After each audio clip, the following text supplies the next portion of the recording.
Just jacked up on caffeine. Third one today. No fucking way. Homemade first. Go half cap. Go fill it up. I just like the taste. It's gotta go. Problem. What doesn't everybody know?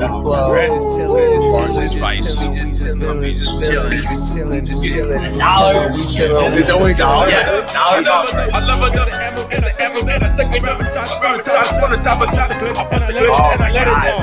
Make it bigger than Well, they give you free coffee. hit your nose. It probably is the worst thing. Simon telling you what to do. My commando, in the bando, tap in the band, tap like a Rambo. Rocky, Mr. Solo. I'm telling you, let's get ready to roll. And we are back. Welcome to another edition of the Sports Port. I am your host, Brian Barnaby, and Tony is in town again. Again, I'm Is this staying in trips, town. right? I think so. Three episodes in a row. I'm Wow. pulling a turkey, dude. Oh, man. So pumped to have Tony here. We're going to talk some baseball. As always, our super producer, Mike. What's going on, bro? Hey, boys, what's going on? Good to see Tony and my man to my right. And on top of all that, we have What? a living couldn't tell if legend. my right or Via FaceTime, Gino joins us. What's up, Gino? Living legend. What's This up, is guys? being How's it going? Not too bad. Not at all, dude. Things Oh, are good. we're having a little. I think he's talking. I don't hear anything. I am talking. Gino? Are you hearing me? Oh, Yeah. hey. We got him now. Not so living legend. Whoa. You That- can just that was repeat me. that. We didn't hear you. Oh no, yeah. I just things are great. How are you guys doing?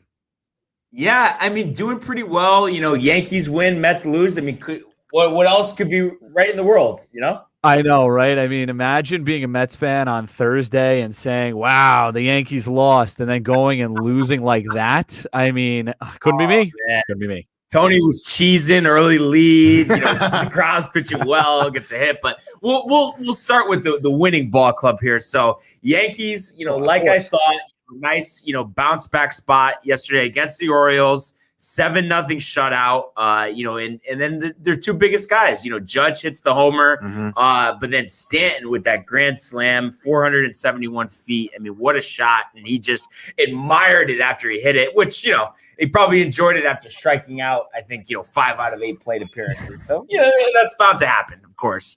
And then, you know, Jordan Montgomery, too. I was really impressed with him.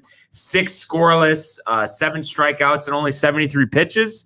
Yeah, they finally hit with runners in scoring position, 3 for 6.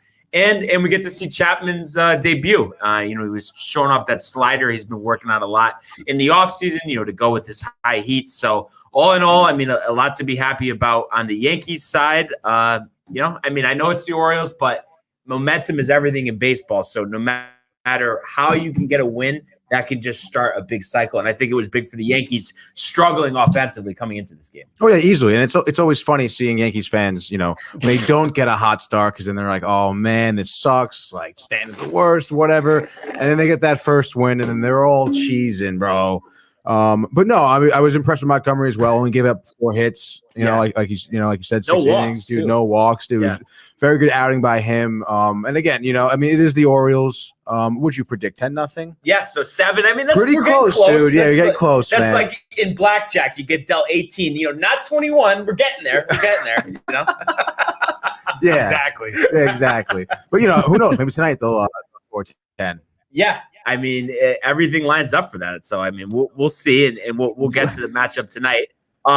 Gino, what were your overall impressions? Obviously, I mean, you're happy with the win here. It is the Orioles, but I mean, what were your thoughts? Yeah, I mean, listen. The Orioles went and swept the Red Sox, who we know aren't going to be very good, but they still did it. So it's still a win over a team that you know, started off the season decently well. Like you said, getting some of those bats like going was very big. Jordan Montgomery is possibly one of my favorite pitchers the Yankees have had over the last, you know, few years since he's come up. I love how consistent he is. You know, you're going to get 5 innings out of him. He's probably only going to give up like 2 or 3 runs. He's going to give you a solid outing every time he comes out there. So he's been really impressive, and I really like seeing that from him. That's a really good start from him. But yeah, just getting those bats going was really big.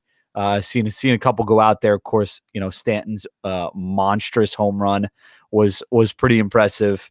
But yeah, it was a good win. A team you should beat, a team you have to beat. So that's really good. But again, as we said, it is only the Orioles. You got to do it against the better teams too. So you take it with a grain of salt, but got to get wins on the board. And now we're 2-2, so that's good. Yeah, we'll take a win for sure. And then I didn't get to talk to you about this, and they made a lineup change today, but I'm just curious your thoughts.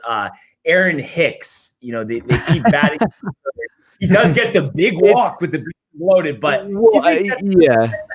I don't like it. It's just like if I don't care how much you walk. If you can't hit, you shouldn't be batting third. I mean, I think that eventually, at some point this season, either Glaber or Clint should be in the 3 spot. Just because, like you said, you got to hit the ball. But I mean, I understand what they're saying. I guess what their thought process would be, hey, let's get as many guys on base as we can. And Aaron Hicks he's good at getting on base in terms of getting walks. But if he's sitting in the 3-hole, they got to produce too. You're getting more bats not to walk. You're getting more bats to get hits and RBIs. And 9 times out of 10, unless you're walking with the bases loaded like he did yesterday. That doesn't you don't get RBIs from walking. So I think that by the end of the season, not by the end of the season, but hopefully soon, if Clint continues to produce and if Clint continues to produce and if they won the first game, they won 7-0. Why are we even talking about this? I don't even know why we're talking about this. Yeah, but Matt, I hopefully don't do that. We love you, Matt. If you need anything, call us, bud. The number's at the bottom. But and then before we get to tonight's matchup, Gino, I'm just curious too. I've always thought Judge should hit third or fourth. What do you think about him as hitter? I mean, I've grown up as you did with your first 2 hitters kind of being contact guys and being guys who can get on base consistently and guys that are not like Aaron Judge and strike out a lot. Which listen, he's been better with it. It's just he strikes out, in my opinion, too much. He's more of a power guy. You want him up in Matt, don't do it for content. Content is not important in this situation. It was a great win. Can't we enjoy it? Geez. Seriously. But yeah, I mean, I think that he should be in the power situation. I get that they think if it's about him being the best hitter or them thinking he's the best hitter, then he shouldn't be in the 2-hole. The best hitter should be in the 2-hole. I don't think Aaron Judge is the best hitter. I think that I guess DJ leading off, and then whoever your next best all around hitter is, maybe it's Clint, maybe it's Glaber, maybe it's I don't know who would be there. I think Glaber makes sense, honestly. Yeah, just guys who can hit your contact more. I don't want a guy necessarily. I understand it's getting him more bats, but also getting him more bats in big situations. We know that Aaron Judge isn't the best hitter with runners in scoring position. So if I'd rather have Glaber there or someone like that. So. Especially Glaber against the Orioles too, man. Yeah, that's true. One other guy, I mean, if he's had a slow start at the plate this year, but Urshela, I mean, he's been a contact guy, so he's probably a pretty good idea at number 2. Yeah, I mean, I guess the thing is we don't know. He's never hit that high in the lineup, right? I think he typically is hit from 7 to 9, so you never know. The pressure of hitting that high in the lineup obviously gets to people, and the one good thing would be that he'd be surrounded by players like Stanton and Judge, and they wouldn't be able to pitch around him. He's going to get pitches to hit because then they got to worry about. It would be interesting, but I think that them going with Judge there. I've never been for Judge being the 2-hitter. But it seems to be something that is impossible to get him out of. Yeah. Everybody gives me a hard time. I don't know if were you here for that episode, Gino, when they were saying he's really your favorite player of all time? Yeah. I don't think he was. No, I don't think Gino. he was. His favorite player of all time is Aaron Judge. Yeah. Yep. That's your favorite player of all time, really? I wouldn't be my favorite player of all time, but I guess I can understand why you want to. I saw him. I watched the game for when he made his debut. Him and Tyler Austin. hitting the home runs. And then I just know what ability he has. If he's healthy, he could do what he did in 2017 every year. I mean, he's just a phenomenon. You know, what he can do in the field as well as at the plate. If he's healthy, the eye he has, the power, just the all-around ability. I mean, it's just I've never seen that's a player. the thing, though. If you don't think that with the ability that he has, he should be hitting too, because if you think that he could do that on a consistent basis year in, year out, then he's probably the best hitter on the Yankees. No. Yeah, no, he is. But I think why I want him at 3 is because you look at it when he had the 50 home runs, his RBI total wasn't that high, and I think you know what I mean. You want to give him, get him more guys on base, but again, it's hard because you know the 1 and 2 aren't going to be the 1 and 2 every time they get up. You know, Aaron Judge could get up as the 4th hitter. You know, so I think it's just more about getting those at bats. And maybe in that season he was just unlucky in the fact that he didn't get as many opportunities with guys on base. Usually a guy who hits 50 home runs, you're going to have 130, 140 RBIs, and I think he had like 115 even. So yeah, starstruck over here. On to tonight, another game. I like this 6:35 start time. You know, you get it done right, right after work. You know, you go home, they make a little dinner, and then boom, the game's on right there. Yeah.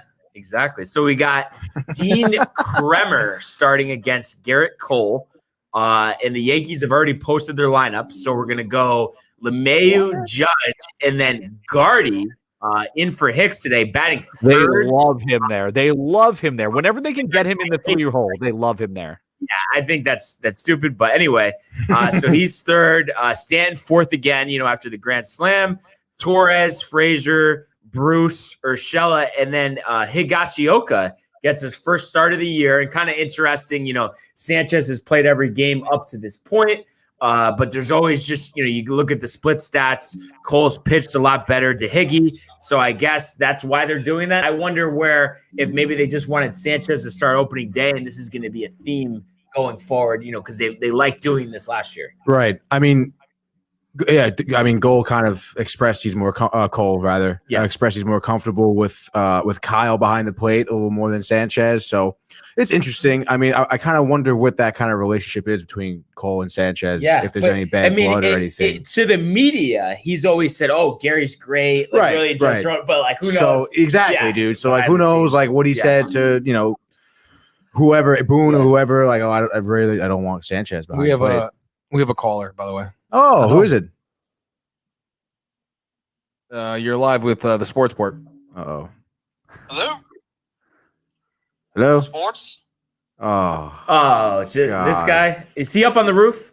Oh, my God. I'm up here.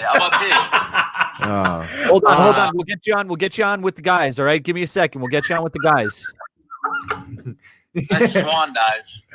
My God. The 6:35 start is definitely sick.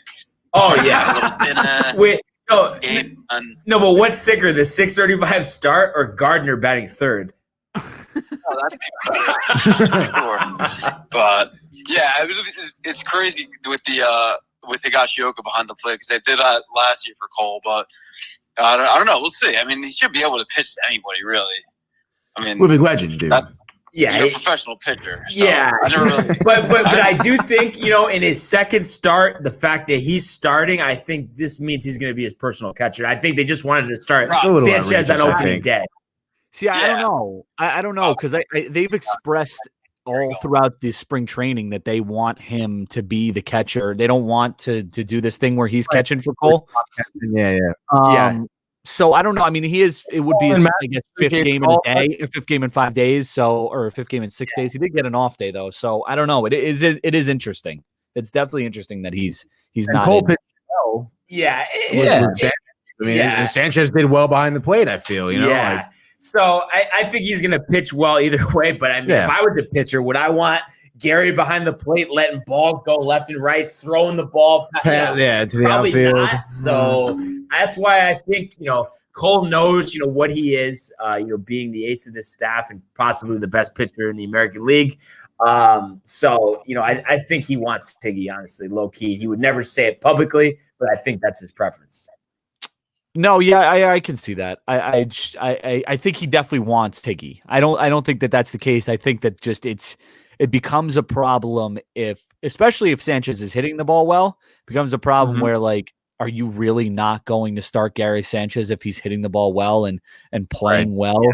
Because Garrett Cole would prefer Higgy because of maybe, what ends up being, 5 to 10 pitches a game. I feel like that's not a reason to do that, but I know that we know that Cole likes Higgy better. So we'll see. I mean, definitely something to monitor because they were so adamant about trying to make sure Gary was the guy for everybody rather than having those personal catchers. So we'll see how it plays out. Yeah, and it might be something too where they're just going to experiment with it early in the season. Maybe once a month have Sanchez catch him, and then see how the results kind of equal out, and if there's a difference, go either direction. Right. Hopefully, you just hope that all players kind of being professional about it. Yeah, because it just kind of don't want any drama in the clubhouse. And the Yankees, of all teams, have been good at steering clear of that. Right. So, and I think with this situation, why it's never got dramatic is because last year, I mean, there was nothing to defend. I mean, Sanchez was playing so bad. I mean, they didn't have a choice. So guys weren't going to take his side. Yeah. For what he was doing, at the plate. So looking forward to the game tonight. And, as I mentioned the other day, I'm really pumped, and I know you are too, Gino, to see Jameson Taillon make his debut. That's going to be awesome. Absolutely. It's going to be great. I'm very excited. We obviously got Kluber already. He had a pretty good outing in his first outing, so hopefully Taillon is the same. Really, the only guy who really hasn't had a good outing so far was obviously Domingo Germán. There were reports that he was like really nervous going in that game, so we'll see if maybe he can pick it up in his second outing. But yeah, I'm excited for Taillon. I mean, if he, like we said, I hate you. So nervous. But yeah, we'll see how it goes. But I like Jameson Taillon, and if he can pitch well and they could stay healthy, we know how we feel about that. So yeah. And then before we get on to the other team in New York, the Yankees made a quick move picking up Odor from the Rangers. I guess they had designated him for assignment. So I guess they're looking at him as a backup second baseman. But I was just a little surprised with the move. I know we were texting and talking about it before, and kind of thought, no risk to the move. Rangers are paying all the money, but it just we've seen the Yankees bring on these kind of bigger name guys at the end of the career, right? Just like Richie Sexton back in the day, Kendrys Morales a couple years ago. It's just usually it seems like if you can't hit over 200 for a little bit of time, I mean it's probably over for you. You would think. I don't know. I mean, his batting average has been less than stellar. Yeah. But like we were saying, I mean, the Rangers are literally putting all the money up front. I feel like the Yankees don't really have anything to lose necessarily in this situation. And when you look when they picked up Encarnacion as well, he wasn't really doing that great, but I mean, he started raking for the Yankees. He was hitting some bombs. So you never know what's going to happen, dude. Yeah. So you never know. And plus, he's a lefty, right? Yes. Yeah. So he's a lefty. But I think that boots Tyler Wade off the roster, and I'm hoping this sets up a Yankees Mets swap where we could trade Wade for Dellin Betances. I'm committed to rejuvenating this guy's career. Dude. I'm just saying, I really am. I don't know. I don't know. I mean, I think it was much more possible when I think a lot of us going into last year thought Dellin was going to be like kind of the guy for the Mets bullpen, and he was going to kind of get back to form, and maybe the Yankees would get him back. I don't know if that's the case now, but I think you're right. I think it sets up maybe a trade in terms of Tyler Wade, which again we talked about in the chat. My opinion more is like we said, low risk, high reward. It's really, I mean, I'm kind of indifferent to it. If he plays well, he plays well. If he doesn't, he doesn't. It's not like the end of the world, but I mean, I don't think it's a bad idea, especially considering they don't have to pay any money at all. But yeah, I mean, I think Tyler Wade is probably headed out, even though he probably brings a little bit more on, as you said, Barnes in the chat, more the defensive and speed side. Yeah, but maybe they're thinking, Odor will put a couple into the second level. Yeah. And it's finally time. And can you believe we started the show 20 minutes of Yankee talk? I mean, you must have loved that, Tony. It's all right. Well, there's not like really Gino. much to talk about. Let's make this nice and quick. 5 minutes. Jacob deGrom pitched well. The Mets suck. All right, moving on. Yeah, exactly. I mean, there's no need to really dwell on this, on last night's call. So, yeah. But honestly, we'll start with you, Tony. I mean, just overall, I mean, obviously disappointing result. Same story, DeGrom, not being able to get the win. I mean, what was just, overall take? Overall take. I mean, I'm a little disappointed in myself, honestly, thinking that they could come out with this W. But no, honestly, like it's tough. It was a tough first outing. I mean, Lindor didn't do too well. I think it was like 1 for 5. I think Pilar didn't do well. He was also 0 for 5, 1 for 5. I think 1 as well. 5. 1 for 5. Mm-hmm. I mean, the only good thing that came out of this game was DeGrom, really, at all, dude. And you think 6 innings. I think he had 77 pitches, scoreless, 7 strikeouts. Like you kind of wonder why he was taken out. Just probably take it easy earlier in the year. I but guess. It's a guy like DeGrom. But a guy like DeGrom, like, come on, man. He, and it's funny because Rojas, he managed primarily in the minors, and you start thinking like in the minors they normally pluck a pitcher after 5, right? Like with no matter what. Was he an assistant under Kevin Cash at one point? Mm-hmm, he was. Did you get that? Was he actually? I'm pretty sure. No, because he just made too much. I wonder where you got that makes too much plug sense. info from. What do you mean? Who gave you that information? For what? That 5-inning plug you just did. It's just known, dude. Oh, Gino. Talking about it Gino, earlier. you know when he's lying and he doesn't want to give credit. No, but in all seriousness, he never does. he was the AAA manager for the Mets before he got the job, right? Yes, yeah, he was. They brought him up from the minors, so I mean, obviously that is a managerial decision to take DeGrom out. Like I don't think anyone else was in his ear about it. So it's just concerning decision to take out DeGrom, and obviously led to the loss here. But you know what, dude? It was first game of the season. Phillies are on a roll. Right. Their bullpen has been unbelievable, dude. Right. The Phillies bullpen has Archie been Bradley very coming impressive. over. Yeah, you got dude. Nerese. Matt Moore, I think went 3 innings, 4 innings, I think. Gave up 2 runs, right? So, but yeah, their bullpen came in and saved them, and unfortunately, the 8th inning did not bode well for the Mets at all. What? Nothing, just laughing at the Mets. You trying to airdrop me something? No, I'm airdropping to myself. Can you not worry about You're it? airdropping yourself. That sounds about right.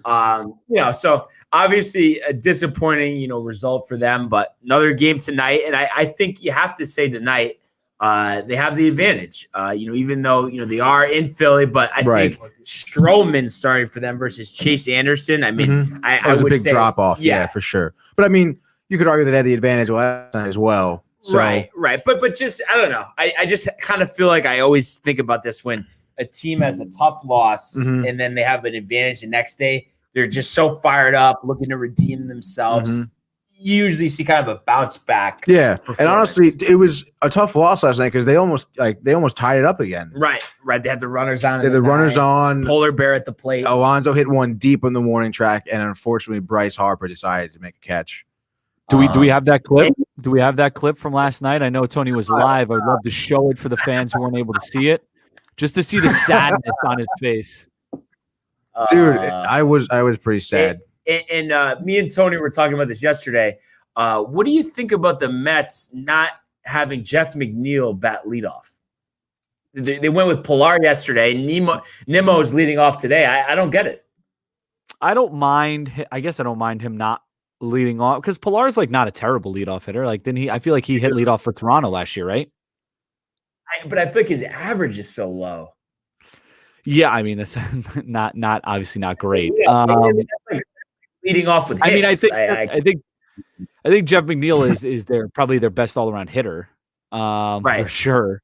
I mean, I personally, as a Yankees fan, I will say I love Jeff McNeil. I think he's phenomenal. I love everything he can do for that team. Again, baseball lineups don't really make much sense to me anymore. It's like what makes sense doesn't like obviously Lindor at 2 probably is a little bit better, but maybe move him to 3. He is probably more of a power guy nowadays, and more can get more of those RBIs to get those runs in. So you would expect McNeil not to be hitting 6th. 6 seems really low for him. He's in the 7th tonight. Yeah, and we were talking about before the show. What a bottom 6 through 8 in the lineup. JD Davis, McNeil, and McCann. I mean, in the National League lineup, that's pretty strong. Yeah, I mean, listen, the other thing is, again, you got to with analytics and the whole lefty righty thing, and obviously with the way pitching is going now, with how relief pitchers have to pitch to 3 guys before they're taken out of the game. It's all a chess match out there. So do I think Jeff McNeil should be hitting 6th, 7th, 8th in the lineup? Whatever. No, but it's unfortunately got to go by the big binder that they have in the dugout. Yeah, which I hope that it just goes away, because I don't know. Yeah. I just feel like a certain feel you get. You don't need it's so annoying. It doesn't seem too hard. It's like if Jeff McNeil is your best hitter, you put him in the top 4 of the lineup. I don't understand why that's that hard. And then also too, like, I think a good guy batting first or second would be Dom Smith. I mean, he's a good contact guy. Oh my God, he makes tremendous contact. Yeah, so why bat him? He's batting fifth. I mean, I don't know. I know. I don't get it. But it's weird. But I mean, in fairness to the Mets, it's kind of a good problem to have, because they do have a lot of really good hitters from 1 through 9 or 1 through 8. They've had in the past few years since 2000. Yeah. I mean, maybe Arguably, we'll give 2006. I mean, I was about to say 2006. Yeah. It was cute. It'll be interesting to see what they do tonight. I think you're going to see a good performance out of Stroman, as long as he can keep the ball in the ballpark. No Harper or Didi. We know Didi can really pull one. And then I hope seen it before a lot. I hope Betances makes his debut. I mean, I'm really like this is getting like a Peyton Pritchard situation. I mean, what else? Like, who else? I'm excited for Betances, honestly. He's the reliever we need right now, dude. Yeah. So hopefully the bullpen doesn't blow it. Maybe we score 4 runs instead of 2. Give the bullpen a little more. What were you gonna say, Gino? This is the other thing, though. I mean, going back to DeGrom. I mean, listen. Yes, DeGrom got pulled after 77 pitches, but the bullpen's gonna have to perform at some point this season. Like they got to come out there. They have to go out there and they have to perform. And it's not like they were missing anybody or anything like that. Like other than Betances, maybe, but. It's not like they didn't have everybody to choose from. This isn't the middle of the season where guys are, pitched 2 days in a row, and it was the first game of the season. They could have pitched whoever they wanted. So, bullpen's got to be better no matter how long Jacob deGrom goes, unless he goes 9, in which case they would not have to be better. Well, they just keep going every game. He should every game, honestly. He'd have 30 more wins. But 31 more wins. 32. I think it'll be an entertaining game.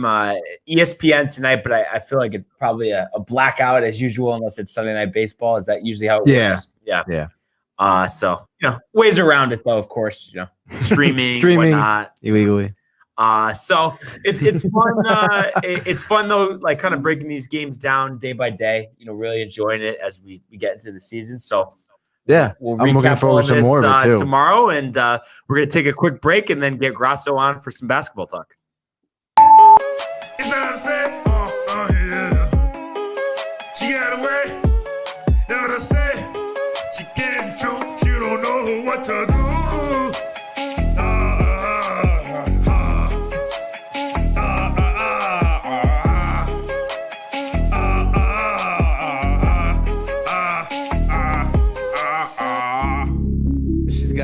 She's gotta go. Bye. I know that you love this flow. We just chillin', we just villains. We just chillin', we some villains. I love it up. Get the ammo and I stick it up. I grab a shot on the top of shots. I bust the clip and I let it dip. I make it poop, make it explode. Touch your toes, hit your nose. Can you touch your toes? Simon telling you what to do. Follow my commando, hit in a bando, trap in a bando, not like a Rambo. Rocky, Sylvester, Solo. I'm telling you, I get this money. And we are back, ready for some basketball talk. Grasso, what's going on, bro? Barnes, how you doing, bud? Good, man. Good. Exciting night last night. Huh? Yeah. And we'll start in the collegiate ranks. Yes. So to my surprise, we didn't have a close game. Everyone thought this would be one of the better games that we've seen in the national championship the last few years. Baylor Gonzaga, we talked about how much we've been waiting for this game, and Baylor just blows them out, 86-70. Ends that bid for a perfect season and gives the Bears their first national title ever. I mean, were you as surprised as I was to see this result? Yeah, I mean, this was the game everyone's been waiting 2 years to see, and Baylor destroyed them. Yeah. So, yeah, it was a big surprise. But, Jared Butler played great. Davion Mitchell's been great all series. The guards for Baylor just completely outplayed Gonzaga. What about – did they make their first 7 threes or something? I know they made their first 6. Yeah, they Okay. But what's up, Dino? Hey, how's it going? But yeah, they just were shooting the lights out and never let Gonzaga really get close. I honestly thought the most entertaining part of this game was hearing the stuff that the announcer Bill Raftery said. How hilarious is he? Man, starting off every broadcast, it just says ridiculous stuff. I mean, it's funny though. He's got to get an NBA contract. Yeah. We need more out of him. No, we need him with Dick Vitale and Mike Breen on a call. Let's go. That would be legendary. Yeah. And he kept making references to the Butler, who got the most outstanding player, just like saying, "Oh, it's like it's Butler University." I don't know. It was just like, all right, dude, but kind of Gordon Hayward days. Yeah, exactly. Where Brad Stevens should go back to coaching. That's definitely true. So, and then they kept kind of playing the clip when Scott Drew got introduced as Baylor's coach, how he said, "We're here to win tournament games, not get to the tournament." And 18 years later, he wins it all. Do you guys know the story behind that, though? Behind their program before Drew took yes. over? Gino, tell them because it is insane. Carl Dotson, I don't know Patrick Dennehy. Dude, hold on. Yeah, so like one of their players was like involved in a murder beforehand, right? Am I wrong? No. Dotson killed Patrick Dennehy. He killed his own teammate. Yeah. Because when he got the job, dude, he had to just run tryouts locally for people to play there. Yeah, everyone was running. Crazy. And this was only 18 years ago? Yes. Wow. Yeah. So, dude, he had to run. Imagine a D1 school having to just open tryouts, come please play here. Yeah, this is Baylor we're talking about. Yeah, this isn't some low class mid-major D1 school. shoe or something. Yeah. That's crazy. Wow, it's even more impressive than. So, I mean, what a rebuilding job, he's done. Sorry, Gino, I stole your thunder. But Gino, I mean, were you very surprised in this result? So actually, in all of my brackets, I had Baylor winning the national championship over Gonzaga, so that was nice. Look at this so that was nice. But no, listen, defense wins championships, and Baylor's defense is just unbelievable. And the fact that all of their big guys had 4 fouls with 8 to 10 minutes to play, and only one of them fouled out, and they managed to still play that stifling defense and keep Drew Timme, kind of under wraps and whatnot. It's so impressive. Davion Mitchell was fantastic all tournament, all season. He's one of my favorite. I love him. He's one of my favorite players that I watched this year in college. And Jared Butler probably had his 2 best games of the tournament against Houston and against Gonzaga. He was lights out in those 2 games when they needed him to be. This Baylor team this is the one thing that Baylor had that Gonzaga didn't. Baylor was tested throughout the entire season. You play in the Big 12, you play the games that they played. They had the COVID situation, the Big 12 tournament. They were tested early in games against Wisconsin, against Villanova. They had been tested basically the whole season. UCLA's only tests really were they absolutely dismantled Kansas in the first game of the season. And then other than that, it was West Virginia, who they beat by 5, and then the UCLA game. And I think he was just one too many for Gonzaga. So, I mean, listen, this Baylor team was phenomenal. This Baylor team, minus the COVID situation, probably goes undefeated.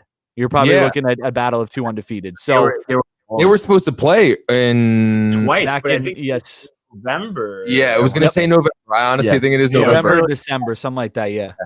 That would have been, and you know what? And then it's okay, if they did play, who knows? Maybe Gonzaga is more prepared for them in this go around. I mean, it's just just a shame. I just In fairness, they did a really good job. Really quick, Grasso. They did a really good job of exposing Drew Timmy's defensive problems. They did a really good job of getting him out there. you didn't see any of this that game. Huh? Yeah, none of The that. Mustache Brothers got shut down. Shut down. But I just think it's just really hard to compete with that 1-2 punch of Davion Mitchell and Jared Butler. And we see it in the NBA how important guard play is. I think we're starting to see it more in college too, with how perimeter oriented the game is. Those two both are beasts. Dude. Yeah, I mean, and also Flager was good. Maceo Teague was fantastic. Defense. Collectively, like those high pick and rolls, dude, no chance. Yeah, and Vital was vital. He was really good for them. He got like I think 7 or 8 offensive boards in that game. So he's that whole team was built. They were built perfectly. They did everything well defensively, and they shot the 3 the best in the league, and they made their free throws. That's the other thing.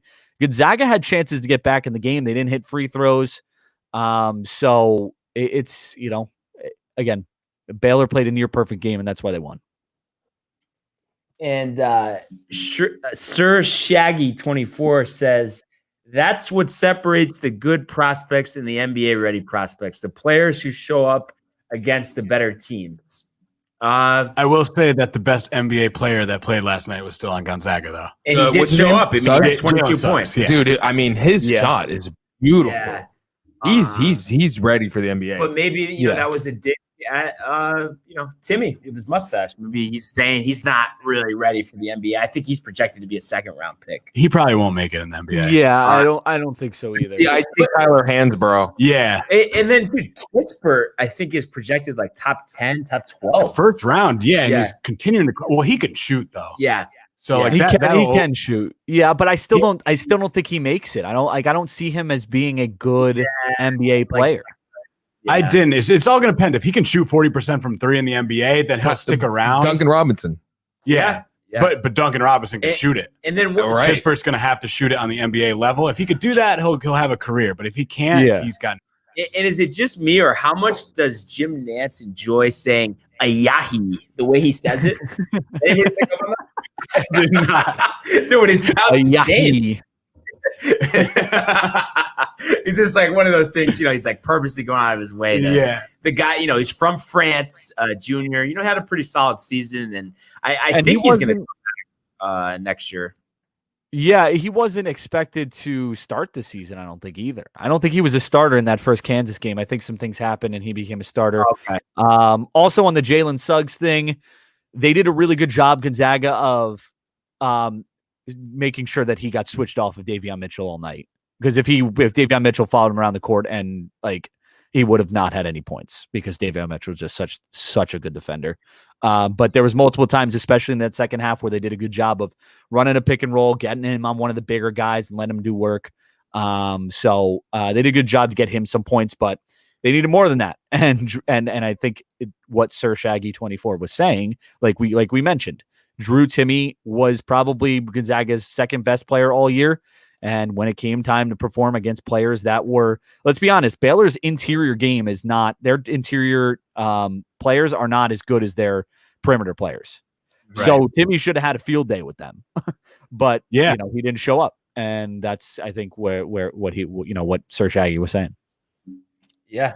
And, I kind of feel bad for, this Gonzaga program and Mark Few, 2nd title game appearance last 5 years, and just, coming up short. The other game that was winnable, obviously this was out of reach early. But I still, despite the track record, I would still expect them to win one in the next couple of years. Yeah, I mean, Gonzaga's there every single year. Yeah. They're not going away just because they lost this game. They'll be back next year. And maybe this will speed up the process of them, joining like the Pac-12, because they'll think, we want to get tested more throughout the season to prepare us for, these type of games. Yeah, and having Jalen Suggs go there this year. First top 100 player to go to Gonzaga. Yeah, I mean, maybe you see some more higher prospects going to Gonzaga, especially if they do get into the Pac-12. Yeah. So that would be huge for them. Yeah. Huge for the program. So another college basketball season in the books, and glad we got to finish this one. Yes, we had March Madness this year. After last year, and hopefully next year will be the return of UConn with some tournament, definitely. powers that they've had in the past. Definitely. But time will tell. And then, on to the professional ranks. Last night, we had our much hyped Battle of the Borough. And in the end, the Nets come out on top again, 114-112, rally from a 10-point halftime deficit. James Harden leaves after 4 minutes with an injury, but no need to worry as Kyrie, dropped 40. And how about Uncle Jeff? 23 points. So, just another win for the Nets, another tough one for the Knicks. Julius Randle with the triple-double, but just wasn't enough, with their second half performance. And as we always do with Knick games, we start with Mike, and I'd like to hear your analysis on this. So I'll tell you one thing right now. I actually love these losses. Character? Yeah, honestly, I agree. Yeah, honestly, and you know what? I love that RJ and Julius are missing these shots now, but you know what? They're taking them, and guess who's taking them? Those two. We know who's. And I love that each night we've had in a close game in this type of situation. I'm glad that they've switched it off. Mm-hmm. And dude, for Julius, he's not young. He's young though, and he's never been in this situation before. Never. So this is fine. I'd rather him miss these now than in the playoffs when we get there. And honestly, dude, James Harden didn't play. Kyrie Irving was just spectacular. 40 points. I mean. Just dancing. I mean, he showed he really does. If he was 6'6", he'd be identical to Kobe. Yeah, he really would. I mean, honestly, the handles are insane. Like he plays his post game is damn near identical to Kobe. He was overpowering Elfrid Payton. It's crazy. Elfrid Payton, we rag on him. He's a big guard. Yeah, he is. He's bigger. He's way bigger than Kyrie. Way bigger than Kyrie. And he was just powering him with his shoulder. But I agree. I'm happy that they have Randall and Barrett. And it's the ball in their hands. It's a 1 point game. Like you're losing at the shot. Remember last year, dude? We wouldn't even be talking about something like that. If this was last year's team, we wouldn't even be talking about the Knicks on this program. And it would also be really easy for Tibbs to just say, let me put the ball in Derrick Rose's hand for this because he's experienced in these situations. Right. Hit some big ones. But Derrick Rose is at the end of his career. The Knicks are looking for the future, and they're putting the ball in the right player's hands. So, it sucks to lose these close games, but it's a learning experience for the Knicks. It is. And it's tough though, because it feels like this has happened a lot versus these good teams. And just to be right there, I mean, that's got to be so excruciating for these guys. I mean, but being right there is a sign that we are improving and, catch us in a couple months, catch us next year. Yeah. Even but that's what I'm saying. I'm proud of these guys. They're battling. They're not coming into games thinking we're going to lose this game. No. Right. We're thinking we're going to win. Yeah, and I think before we get to Gino's thoughts on this, I just think that's good. You just want to make sure you take the next step because sometimes it reminds me of the Giants and the Mets mentality. Oh, we played hard, we're right there, but then we don't do it. You know what I mean? So you have to advance. You can't just be it was a good effort. And I don't think Thibs will let that be. I don't think that's the end all be all. We could honestly have fallen already to the play-in margin, 9th, 10th, 8th seed already. Right. If that was the mindset, I think the mindset is the opposite. It's we're the New York Knicks. We are the New York Knicks. Yeah, exactly. We haven't been good in a while, but that's not who we are. We're a different team. This is a whole different team, and I'm excited. I'm excited to hear what Gino has to think. Yeah, what do we got? Not about the Mavs, but about this game. I think with this net, like you said, Mike, I think the thing to point out here is that they're not dropping to that 9 or that 10. They're defense has been really, really good, and I think that's helped them in a lot of these games to keep them winning games. But like you said, they're not getting destroyed by the Nets. They're sticking in games. They're in games in the fourth quarter. So I think that it's just another stepping stone, another building block. And I think that as Knick fans, you can't get too. It's a process. Is basically what I'm trying to say. It's a process. And there's going to be, learning curves, and there's going to be, stepping stones, and there's going to be times where you falter. but you can't expect the team to go to the NBA championship this year just because they're playing well this year. This is still a building process, and I think that this is still a good step. I think there's progress here more than you've seen probably within the last like 5 or 6 years, maybe more than that. So I think that 10 exactly 10 years. So yeah, I think it's I think it's good. No, there's a lot to be happy with. And speaking of being happy with something, I think you have to be ecstatic. 111-103, the Mavs last night without Porzingis. Like we predicted, he was questionable, but we knew he wasn't going to play. Luka goes off and they go bombs away from 3, 23-49. Bombs away is right. So by the way, Gino, I called this. Did you really? And I didn't call it, so I have to say that. I was just impressed. I mean, the Mavs just controlled this, the entire way. And we'll start with you, Gino. I mean, what was your overall take on this game? I mean, yeah, like you guys said, it's a big win for them. They really played well shooting from 3. They were fantastic. I think it's a big win to get Luka a win without having KP surrounding him.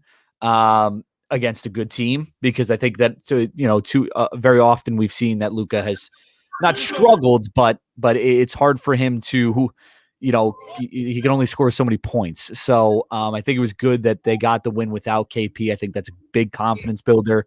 I think they have the 4th best record in NBA now over the 2 months, behind the Suns, the Nets, and a couple other players, or one other team, maybe the Bucks. I don't know, but yeah, they've been fantastic. They were fantastic last night, and I mean, I think we're again the little blip at the beginning of the season due to the COVID issues and stuff like that. I think we're starting to see this real Mavs team right now, and no better time to do it. Yeah, and I think 19 out of 26, that's impressive, and then beating the team with the best record in the NBA, the Jazz. I mean, you have to be happy with it. So I was impressed with this. What was your thoughts, Grasso? I was excited to see the Mavs win this game, and it wasn't really a high-scoring game, right? Too. They actually played defense. Yeah, Donovan Mitchell couldn't make a shot all day. 6 of 23, and Royce O'Neal 0 for 8, all 3-pointers. Yeah. Mavs played really good defense against the Jazz, who are great offensively. They move the ball is probably better than anyone. Mm-hmm. So Jalen Brunson had a huge game. We talked about him a lot. Josh Richardson played well. Decent game. Yeah, when you make 23 3-pointers in the game at almost 50%, like I'm surprised they only scored 111. Right. I guess but you usually don't. I mean, when Dorian Finney-Smith is dropping 23 on you, that's a serious issue. So the Jazz need to figure something out there. By the way, Gino. Yeah. The music in the background was the 2015 Dallas Mavericks theme song. Is it really? Why did you find the 2011 one? That one's more important. That's the real one. Listen, I'm trying to do it as quick as possible right now.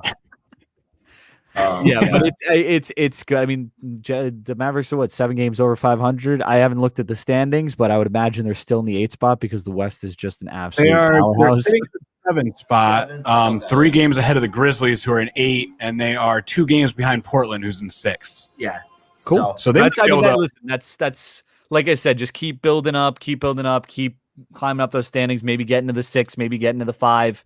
I don't think they get any higher than that, but they have a favorable schedule, I think, the rest of the way. So, and I mean, they might even be able to leapfrog the Lakers.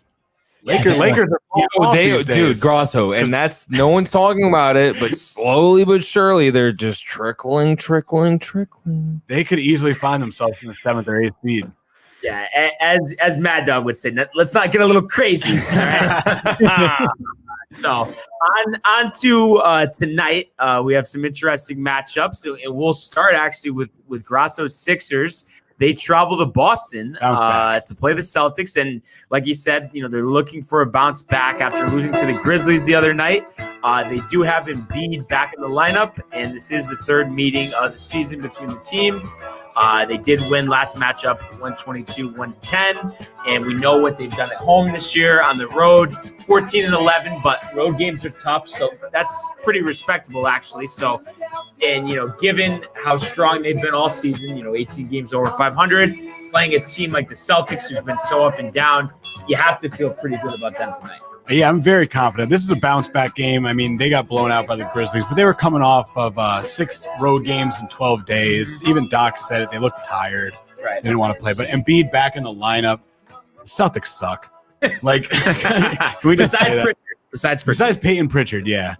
Yeah, the rest of pretty much dropped the ball. He said besides Peyton Pritchard. Who on the Celtics is going to guard Joel Embiid? Taco Falls. Robert Williams. Yeah, little Robert Williams. Bob Williams? Why not? Bob. Little Bobby. Girls at Taco Falls. Evan Fournier. Did say he was going to get some minutes. No, he is going to get some minutes for Embiid purposely. I guarantee it. I think Embiid's going to embarrass Taco Falls. Yeah, probably. I hope it's take him out to the perimeter. Yeah, maybe. Dude, Cross it's up, over. Joel Embiid's the best center we've seen in the last since Shaq. I agree. So since Yao. Yes, since Yao. Honestly, since Yao, you're right. Yeah. Yao lasted longer than Shaq. You're right. If Since Yao. Jokic could learn no respect. Come on. If he could learn how to play defense, Jokic would be right there. What did you say? I said What did Jokic you say? gets no respect. Jokic gets Offensively, Jokic is very good as a center. Dude, I love Jokic. No, I was just showing Tony freaking highlights of him putting when someone's out of bounds, he just puts the ball on them. He's the smartest center in the league. The off the back pass?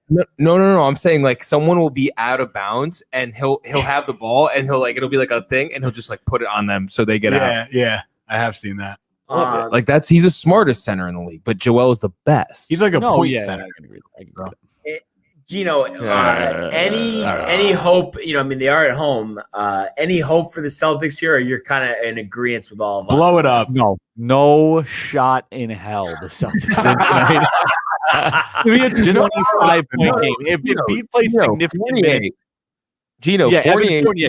What's going to go 0 for 15 tonight? Come on, give me a break. They're going to win by 25. They're going to win. The Sixers will win by 20. As long as Embiid gets significant minutes, the Sixers will win by 25 points tonight. It's one easy.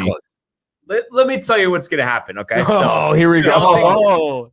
Limited fans. They're going to get pumped up. They're going to be actually up by 10 after the first quarter.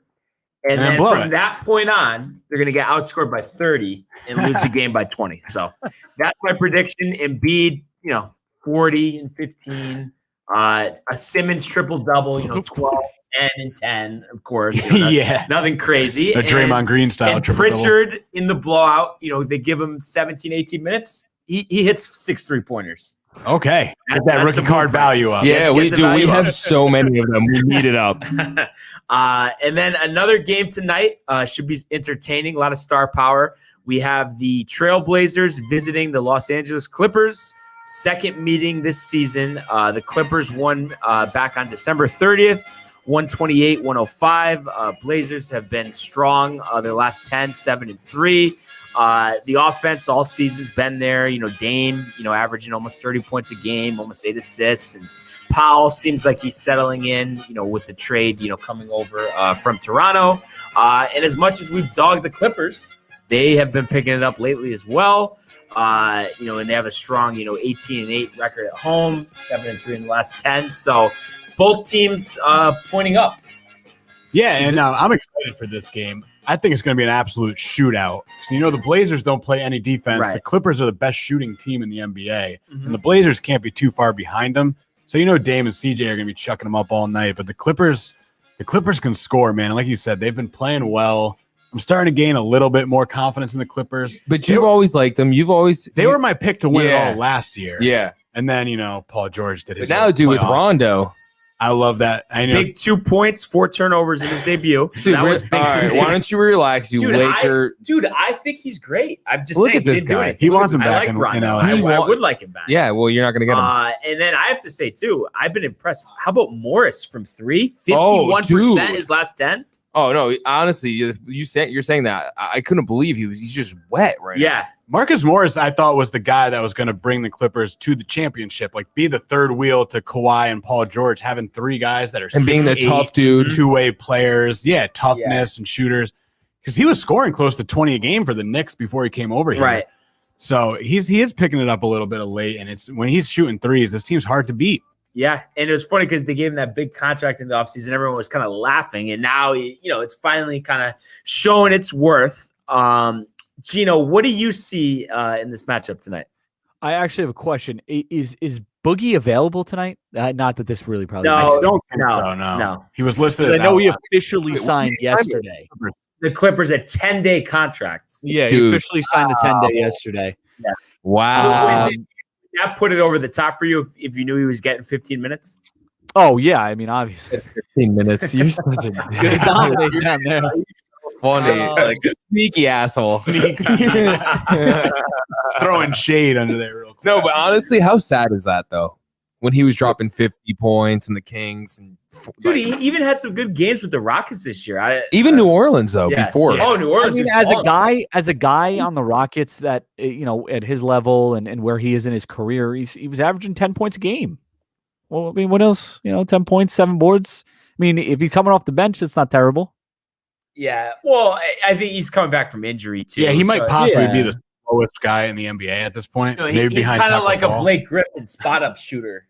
Yeah, really, that is his role nowadays. But I mean, who do you lean here, Gino, in this matchup?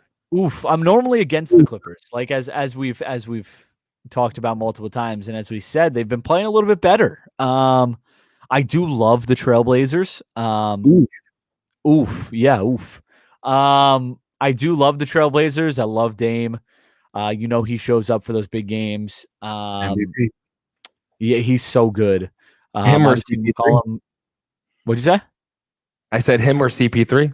Oh, I obviously point guard, but who cares? Obviously. Just one word. Yeah, exactly.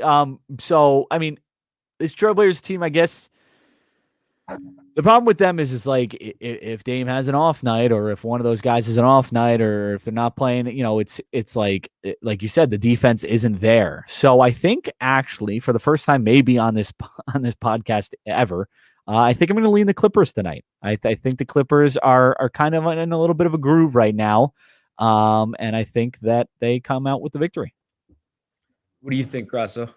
High scoring game. I don't think the Blazers have enough defense to stop the Clippers. If Dame can drop 50 tonight, maybe they got a chance. I think he's the MVP this year. I think that's going to, write itself out. But I do think the Clippers will pull this game off tonight. And I know what you're going to say, but I'm going to ask anyway. What do you got, Mike? 50 for Dame. No, actually, 72 for Melo. You guys Oh, yeah, Melo. Forget about I'm Melo. going to give you a realistic one. I have the Blazers winning. I have a 30-point game plus. I don't know what it's going to be, but it's going to be in the 30s for CJ. Siege, yep. CJ is going to have a big game tonight. Dame's going to have 20 and 10, and Melo's going to drop another 20 game. I really hope Marv Albert is on the call for this, just so we can hear him Do it. doing Anthony. Say it. Carmelo Anthony from downtown. For the record, I really hope Marv Albert is not calling this game. Marv Albert's got to think about retiring soon. maybe. But yeah, and like Gino, I don't know if I've picked the Clippers this year, but got to go with the Clippers here. Just the Blazers defense is just, I wish they could D up because their offense is so good, but they actually are allowing the most points per game amongst the Western playoff teams. So that, definitely could be a problem. And I like the way the Clippers are playing. As much as I don't like Kawhi and I don't like Paul George, they're playing well. So got to go with them. I do think it'll be an entertaining game tonight and looking forward to watching it. So we will see. And now it is time for our Emmy Award winning segment, the Prism Pack Reveal. Let's go. Who haven't we gotten yet? Like, who's the big player that we have we gotten LaMelo yet? Open for 4 Halliburton cards in this pack. I know what you guys are thinking. Gino, we got Tyrese Halliburton, Tyrese Maxey, and RJ Hampton are the 3 big names we're looking for. We've gotten LaMelo. We have last Yesterday, time. we pulled it. Yesterday. Yep. It's time. We could use more LaMelos. Could absolutely. Time. It's time. Is it time? Yo, It's time. Yo. Here we go, guys. New pack, fresh off the freaking box. With the first pick from Villanova, Sadiq Bey. Let's go. Number Definitely 2. wait, did we get a Bay yesterday, Mike? Tyler Bet. With the second pick, Denny of Diva. That's number 3. This is a new one. I think we haven't gotten this one though. That specific card. I think each rookie has 4 different cards. Okay. With the third pick, oh my God. Yo, guys, this dude needs to become a phenom because we have so many Killian Hayes cards. I thought you were Isaac Okoro. Yo, we do have a lot of those. I'll take Killian Hayes. Yeah. And with the last pick Yeah, 2 Detroit in Pistons this first pack of the box, we have Isaac Okoro. Dude, I thought that was Halliburton. Come on. I don't know if we have that Okoro. I don't know if we do either. No, This is- yeah, we do. we do. Yeah. Number 7 for Okoro. Number 7 for You got, a dozen donuts. Okoro is the next Kawhi Leonard. That's what we got to hope for. Yeah. I could see it. I mean, that's his player comparison. Yeah. Same Gino, style. we have everyone except for what were they again, Grosso? we need Tyrese Halliburton is the main guy we need. Yes. And then Maxey and RJ Hampton, And Hampton, yep. are 2 other guys. Gotcha. Any undrafted rookies? Anyone else balling this year? None. Oh, because this. None that I could think of. Oh, yeah, actually, I don't think that, I don't Like know. last year, Kendrick Nunn had a usually great the year. undrafted guy is kind of second year. You kind of take notice. Yeah. But we will see. But I think that's gonna do it for tonight. But as always, thank you all for joining us. Like, Yanks. subscribe. We'll see you tomorrow. Go Yanks! Yanks Mets win tonight.